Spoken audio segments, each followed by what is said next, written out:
নমস্কার বন্ধুরা, বাসন্তীর স্বপ্নপাখায় আপনাদের স্বাগত। বন্ধুরা, আজ আপনারা শুনলেন লেখক সমরেশ বসুর লেখা গল্প দুলে বাড়ির ভাত। চলুন তাহলে গল্পটি শুনে নেওয়া যাক। সমস্ত বাড়ির মধ্যে একটা থমথমে ভাব। বাড়ির কর্তা এবং গিন্নি পরস্পর প্রায় মুখোমুখি হয়ে বসে আছেন। বড় মেয়ে প্রায় বছর 30 বয়স হবে, বাপের বাড়িতেই 12 মাস থাকে। বিধবা নয়, বিয়ে হয়েছিল 14-15 বয়সে। স্বামী তাকে নিয়ে ঘর করেনি।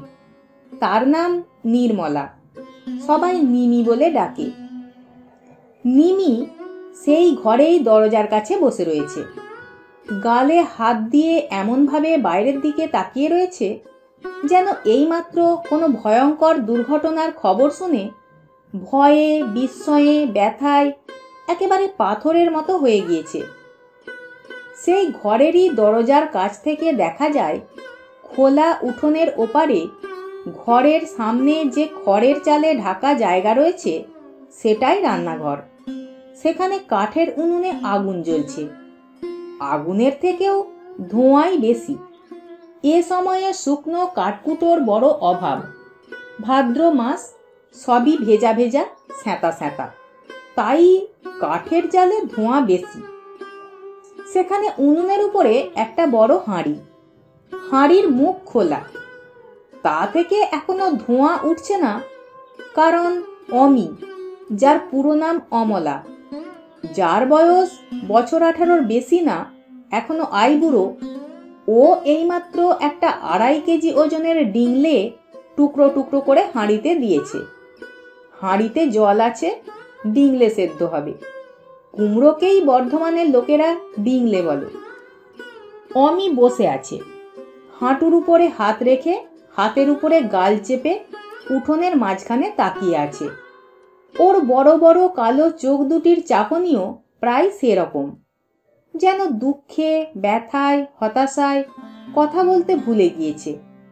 ওকে দেখে মনে হয় যেন খুব শোক পেয়েছে। ওর খোলা চুলগুলো কাঁধের এক পাশ দিয়ে পিঠে ছড়ানো। উঠোনের মাঝখান থেকে দৃষ্টি তুলতে গেলে পাছে কারুর সঙ্গে চোখাচোখি হয়, এটাও যেন ওর একটা ভয়। নিমি, অমি 2 বোন।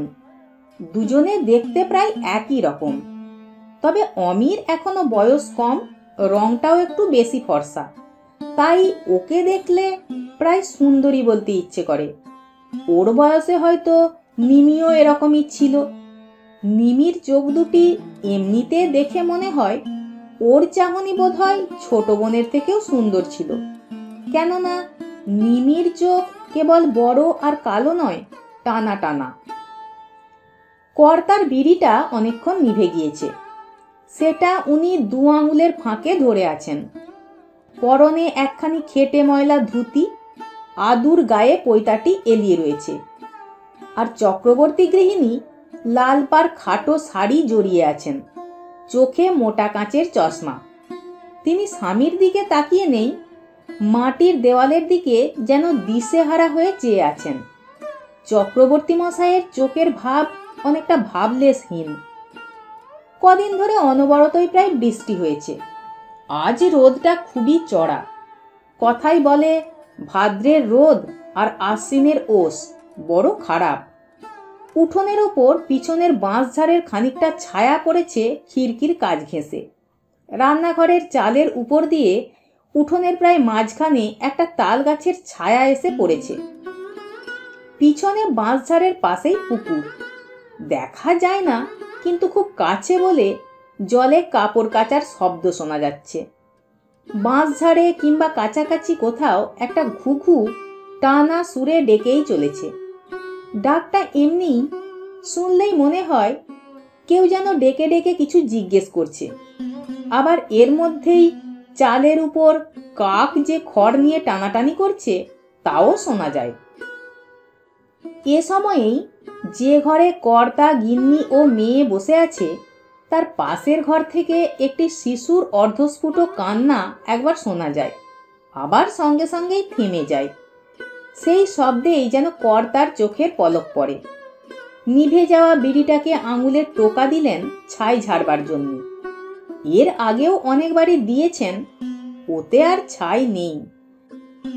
তিনি নিমির দিকে তাকিয়ে জিজ্ঞেস করলেন, কথাটা সব্বাইয়ের আগে কে বললে? নিমি মুখ না ফিরিয়েই জবাব দিল, মিশ্র গিন্নি। সে বুড়িকে কে বললে? তা কিছু বলেনি। কর্তা এবার গিন্নির দিকে ফিরে বললেন, তুমি কার কাছ থেকে শুনলে? গিন্নিও মুখ না ফিরিয়েই বললেন, মুখুজ্জে মাস্টারের বউয়ের কাছ থেকে। চক্রবর্তী তার দাঁতহীন মাড়ি চাপলেন, আরো গভীর দুশ্চিন্তায় চোখ দুটো একবার বড় করলেন আর একবার ছোট করলেন। কপালে রেখাগুলো এঁকে বেঁকে স্থির হয়ে রইল, যেন অনেকক্ষণ নিঃশ্বাস বন্ধ করে রইলেন।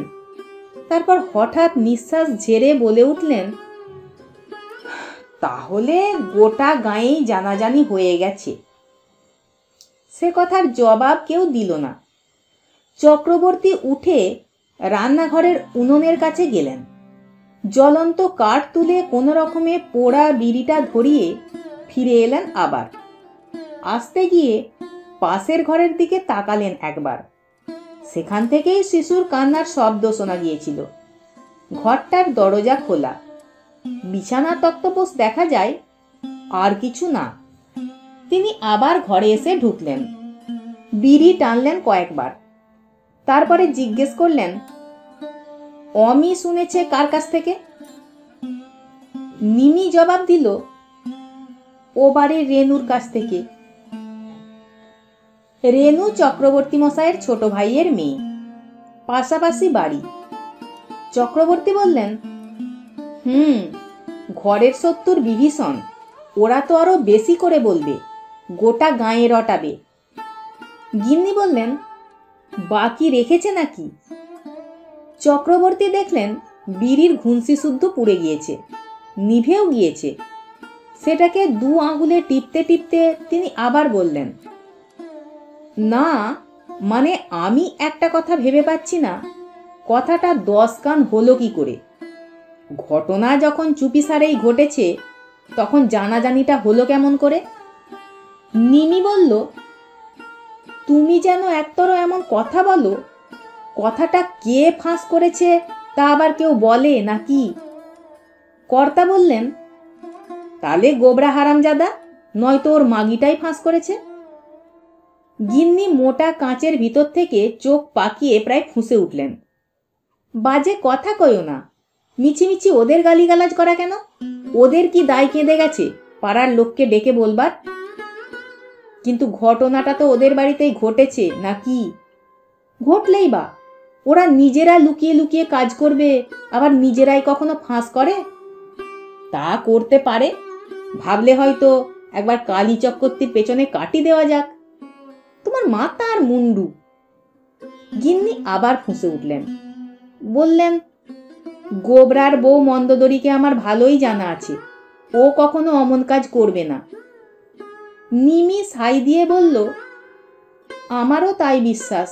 ও যা মেয়ে, তাতে ওর মুখ থেকে কেউ কথা বের করতে পারবে না। চক্রবর্তী মুখখানি বিকৃত করে বললেন, হ্যাঁ, সেসব আমার জানা আছে। মাগি মদ গিলে যে কাণ্ড করে। গিন্নি আবার মুখ থাবাড়ি দিলেন, বললেন, তা সে তার নিজের ঘরে ভাতারের সঙ্গে বসে যা খুশি তাই করুক, কারুর ভিটের পাড়ায় গিয়ে অন্যের সঙ্গে রেলা করেনি তো? হয়তো সেই মুখেই কথা বেরিয়ে গেছে, কেউ শুনতে পেয়েছে। এবার গিন্নি নিমিকে সাক্ষী মানলেন, বললেন, শুনেছিস তো, তোর বাপের হাড় জ্বালানে কথা শুনেছিস? এখন ওই ছুরিটার সব দোষ হলো। তবু একবার বলবে না এমন কেলেঙ্কারি হলো কেন? কেন এখন গিয়ে সেই পটেশ্বরীকে জিজ্ঞেস করতে পারো না সে অমন কাজ করলে কি করে? কর্তা বললেন, পটেশ্বরী না রাক্ষসী? অত বড় মন্বন্তর গেল যুদ্ধের সময়, তখনও তো এ বাড়িতে এমন ঘটনা ঘটেনি। নিমি বলল, আহা, তখন কি তোমার এমন 4 টাকা সের চাল হয়েছিল? তা না হোক, তবু সেবারে কলকাতায় হাজার হাজার লোক মরেছিল, আমাদের বর্ধমান জেলায় কিছু হয়নি বটে, কিন্তু এবার আর কটা লোকের মরার খবর শোনা যাচ্ছে, সেবারের মতন কিছুই না। তবু আমার বাড়িতে, কালী চক্রবর্তীর বাড়িতে এমন কেলেঙ্কারি, বংশে এত বড় কলঙ্ক।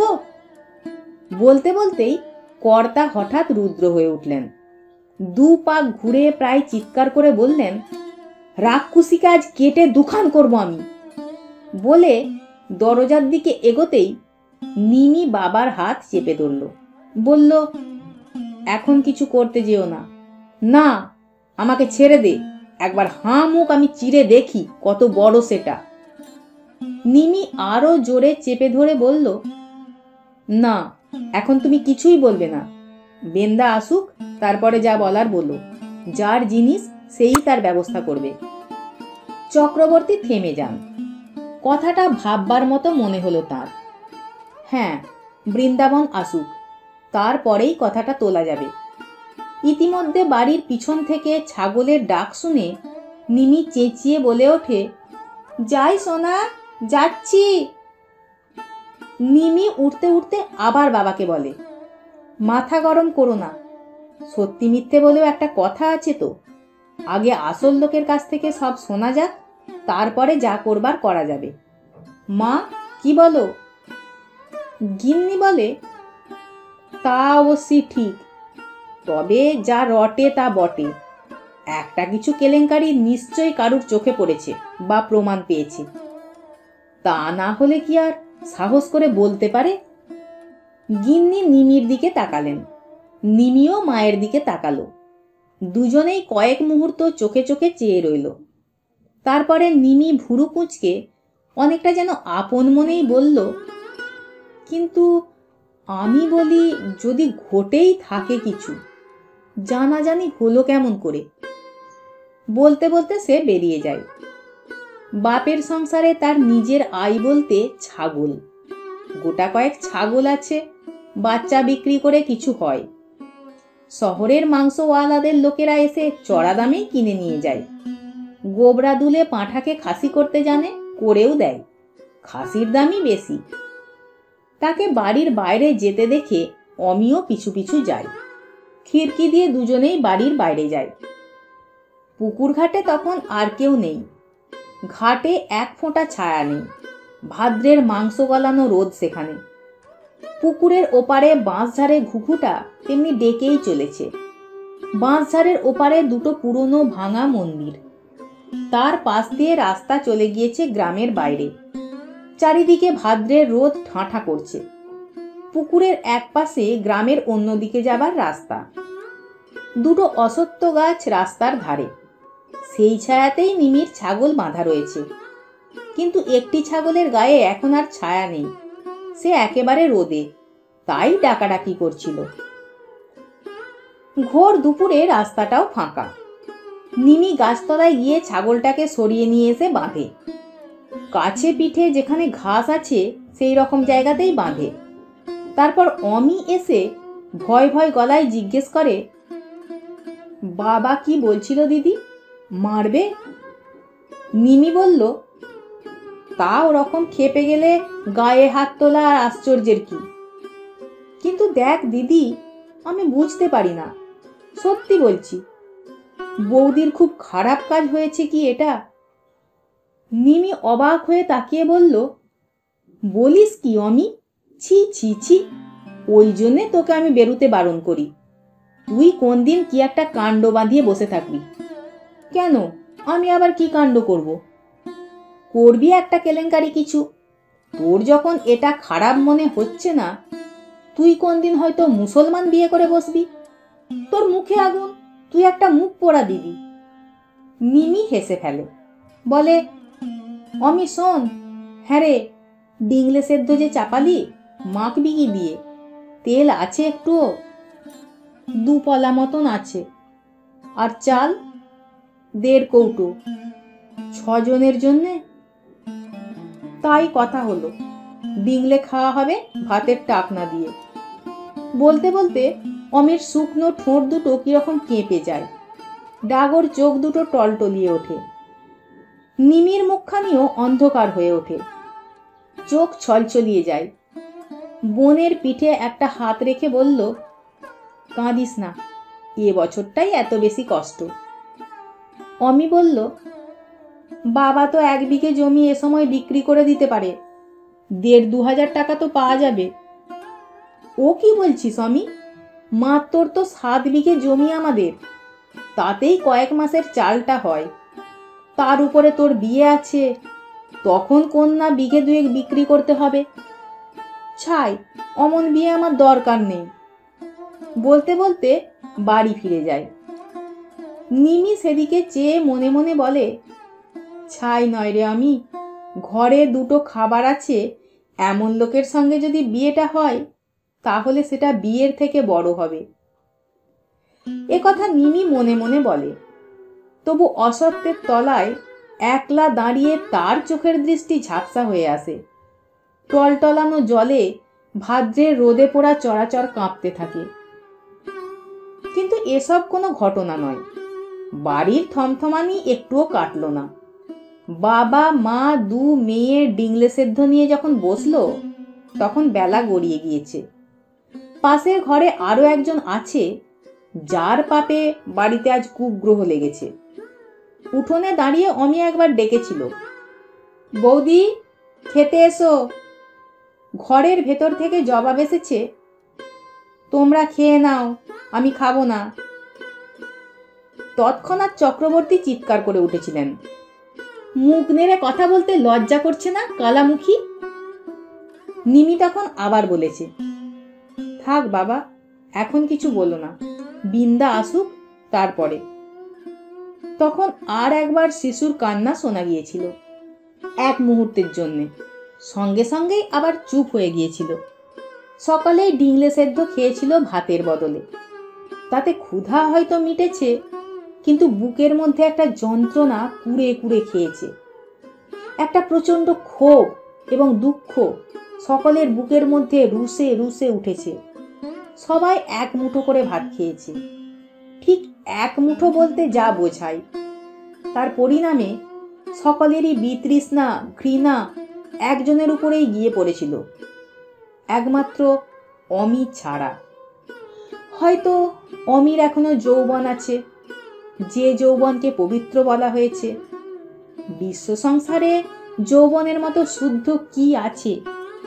যৌবন যেমন ঘৃণার আগুনে সবকিছু জ্বালিয়ে পুড়িয়ে দিতে পারে, তেমনি সর্বংসহা পৃথিবীর মতো সবকিছু ক্ষমাও করতে পারে। যে মানুষটিকে ঘিরে, যে মানুষটির আচরণকে কেন্দ্র করে গোটা বাড়ি থমথম করছে, ফুলছে, ফুঁসছে, তার উপরে সে কিছুতেই রাগ করতে পারছে না। প্রায় বিকেল ঘেঁষে বৃন্দাবন বাড়ি ফিরল। বলা চলে একটি কঙ্কাল জামা কাপড় পরে বাড়ি ফিরল। সে জামা কাপড়ের দশাও সেই রকম, নানা জায়গায় তালি, ময়লা। এসেই ডাক দিল, মা। কোনো সাড়া পেল না সে, অথচ দেখল প্রত্যেকটি ঘরেরই দরজা খোলা। হাতে তার একটি ছোট ঝোলা, বড় নয়, খুব ছোট একটি ঝোলা, কিন্তু সেটিকে সে বুকে ধরে আছে। কোনো ঘর থেকেই কেউ এলো না দেখে সে আবার ডাকলো, দিদি, দিদি, কোথায় গেলি রে? তখনও কোনো সাড়া পাওয়া গেল না। বৃন্দাবন রান্নাঘরের দাওয়ার দিকে তাকিয়ে দেখল অমি সেখানে পা ঝুলিয়ে বসে আছে। জিজ্ঞেস করলো, কি রে অমি, কেউ বাড়ি নেই? ছাত্রের বাড়ি থেকে আজ 2 কিলো চাল নিয়ে এলাম মাইরি, আর বাড়িতে কারুর কোনো পাত্তা নেই। অমি একবার ঝোলাটার দিকে তাকালো, তারপরে বাবার ঘরের দিকে। দেখে বৃন্দাবনের সন্দেহ হলো, কোথায় একটা কি গোলমাল ঘটেছে। সে উঠোনের আর এক পাশে গিয়ে উঁকি মেরে দেখলো বাবার ঘরে কে আছে। দেখলো সেখানে বাবা, মা, দিদি সবাই রয়েছে। সে সেই ঘরের দিকে গেল। দাওয়ার উপর উঠে দরজার সামনে দাঁড়িয়ে বলল, কি গো, তোমরা সব এমনি করে বসে আছো কেন? কোনো বিপদ আপদ হয়েছে নাকি? কেউ কোনো জবাব দিল না। কেবল কালীনাথ চক্রবর্তী বললেন, তুমি গায়ক মানুষ, যাত্রার দলের অ্যাক্টর, তা ছাত্রদের সব শেখানো হলো? বৃন্দাবনের ভুরু কুঁচকে উঠল, বলল, দেখো বাবা, বাজে কথা টিকোয় না। তোমার তো সে মুরদও নেই। তোমার বাপ কি রেখে গেছিল তার উপর আজও চালিয়ে যাচ্ছ। আমাকে তো তবু কিছু ছেলে মানে, পেটে সদা ইঁদুরে ডন মারছে। তবু যা হোক, তাদের সঙ্গে থেকে কিছু একটা শিখিয়ে পড়িয়ে কিছু চাল জোগাড় করে এনেছি। এখন মেলা ক্যাঁচকাচ না করে বলো দেখিনি কি ঘটেছে। তবুও কেউ কিছু বলতে চায় না। মা কাঁদতে লাগলো। নিমিরও প্রায় সেই দশা। বৃন্দাবন তখন একটু উদ্বিগ্ন ও চিন্তিত হয়ে উঠল। সে প্রায় ভয় পাওয়া গলায় জিজ্ঞেস করল, বাবা, বলছো না কেন? কি ঘটেছে? আর এমন দগ্ধে মেরো না। শিবানী আর ওর ছেলেটা ভালো আছে তো? তখন চক্রবর্তী বললেন, তোমার শিবানীকে ডেকেই তা জিজ্ঞেস করো না। বৃন্দাবন আরো ভাবিত হয়ে পড়ল। জিজ্ঞেস করল, কি হয়েছে? কিছুক্ষণ অপেক্ষা করে চক্রবর্তী শেষ পর্যন্ত নিজের মুখে বললেন সমস্ত কথা। জানালেন, তাঁর পুত্রবধূ বৃন্দাবনের স্ত্রী গোবরা দুলের বাড়িতে পরশুদিন ভাত খেয়েছে। দুলে বাড়ির ভাত বামুনের বউয়ের পেটে? ছি ছি ছি! তার আগে অমন ব্যাটার বউ কেন শ্বশুর শাশুড়ি ননদ স্বামী পুত্রের মুখে বিষ তুলে দিয়ে যায়নি? গায়ে যে আর টেকা যাবে না। বৃন্দাবন অনেকক্ষণ চুপ করে থেকে ডাক দিল, অমি, তোর বৌদিকে এ ঘরে একবার ডাকতো। নিমি বলে উঠল, কেন বাপু ঝামেলা বাড়ানো, ঘরে গিয়েই কথা বলো না। তার আগেই অমি গিয়ে ডাকল। বৃন্দাবনের স্ত্রী শিবানী এসে দাঁড়ালো। মাথায় খানিকটা ঘোমটা, তবু মুখখানি পরিষ্কার বোঝা যায়। সকালবেলা পুকুরে চান করে সিঁদুরের টিপ পড়েছিল, সেটা এখন অনেকখানি গলে গিয়েছে, তবু টের পাওয়া যায়। একটা ঢলঢলে সেমিজের উপর জ্যালজ্যালে একটা লাল পাড় শাড়ি, উপবাসের শুকনো মুখ, বড় চোখ দুটি আরো বড় দেখাচ্ছে, শরীর ভাঙনের মুখে। তবু মনে হয় একটি মিষ্টি মুখ ডাগর চোখ বউ এসে দাঁড়ালো। বৃন্দাবন জিজ্ঞেস করল, হ্যাঁ রে বউ, তুই গোবরা দুলের বাড়ি ভাত খেয়েছিস পরশু? বউ একটু চুপ করে থেকে বলল, খেয়েছি। কেন? মন্দদরি খেতে বলল, বড্ড খিদে পেয়েছিল। ছেলেটার গলা শুকনো, বুকে একটু দুধ আসছিল না। সহজ সরল জবাব। তবু বৃন্দাবন বলল, তা বলে তুই দুলে বাড়ির ভাত খাবি? গায়ে টিকবো কেমন করে? শিবানী মাথা নিচু করেছিল, তেমনি ভাবেই বলল, মন্দদরি বললে কি না? তোমার লজ্জা কি বৌদি? তোমার শাশুড়ি, বড় ননদ সবাই আমার ঘরে লুকিয়ে ভাত খেয়ে যায়। তুমি না হয় ছেলেটার জন্য দুটো খাবে। মিনসে জোগাড় করতে পারে তাই বলছি, নইলে। শিবানী কথা শেষ করতে পারে না, চোখে জল এসে পড়ে, কথা বন্ধ হয়ে যায়। নিমি একবার চিৎকার দিয়ে ওঠে, মা! কিন্তু মায়ের কাছ থেকে কোনো জবাব আসে না। তিনি মাটিতেই পাশ ফিরে শুয়েছিলেন। তাঁর শরীরটা থরথর করে কাঁপছিল, ফুলছিল। নিমিও হঠাৎ সরে গিয়ে মায়ের পাশে শুয়ে পড়ে। ওরও শরীরটা ফুলতে থাকে, কাঁপতে থাকে। চক্রবর্তী অবাক চোখে স্ত্রী আর কন্যার দিকে তাকিয়ে থাকেন।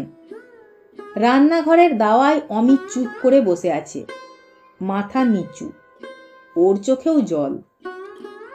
শিবানী সেই যে মাথা নিচু করেছে আর তোলেনি।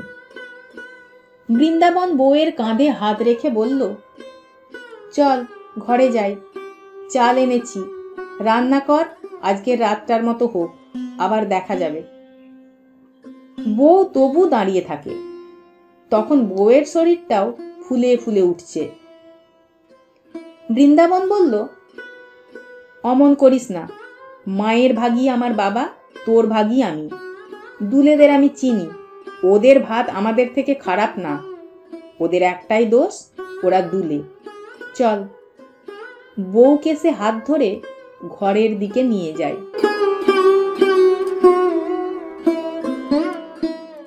গল্পটি এখানেই শেষ হলো। গল্প পাঠ কেমন লাগলো কমেন্ট বক্সে লিখে জানাবেন। পাঠ ভালো লেগে থাকলে এরকম আরও অনেক গল্প শোনার জন্য চ্যানেলটি অবশ্যই সাবস্ক্রাইব করে রাখবেন।